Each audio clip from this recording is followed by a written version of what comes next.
Bon les gars, aujourd'hui on se retrouve pour 3 unpopular opinions que j'ai perso. Alors première unpopular opinion, et je pense que tout le monde ne sera pas du tout d'accord avec moi, mais je trouve que la saga Harry Potter est surcotée. Parce que je n'ai rien contre les histoires de sorciers, je suis grand fan de Doctor Strange, mais je trouve que la saga est assez bonne, mais j'ai l'impression que les livres étaient beaucoup plus intéressants. En fait, c'est plus l'œuvre cinématographique qui ne m'intéresse pas forcément, alors que j'ai vu toute la saga environ 3-4 fois. D'ailleurs, petite anecdote, quand j'étais petit, je regardais que Harry Potter 1 et 2, parce que à partir du 3, j'avais trop peur de regarder le reste. Alors, deuxième unpopular opinion, et ça, c'est un avis que je pense qui va être beaucoup plus partagé, mais pour moi perso, le meilleur film d'animation au monde restera toujours Toy Story. Il s'agit du premier film d'animation fait sur un ordi, et pour moi, juste, ça reste incroyable. Le 1, 2, 3 sont des masterclass. Même si le 4 est assez bien fait, je trouve que c'est beaucoup moins mon délire, et là, je n'attends juste que le 5.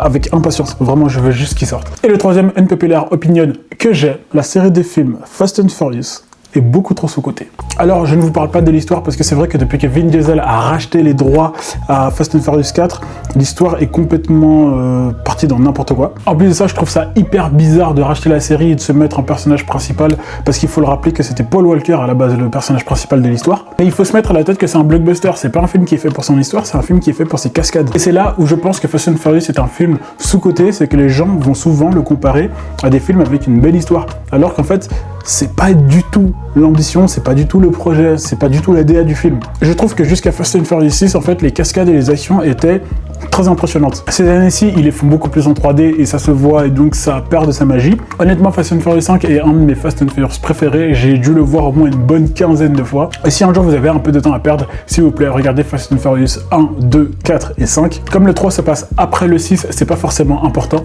mais ces films sont vraiment assez chouettes, surtout le 1, 2 et le 5, et le 5, pépite masterclass.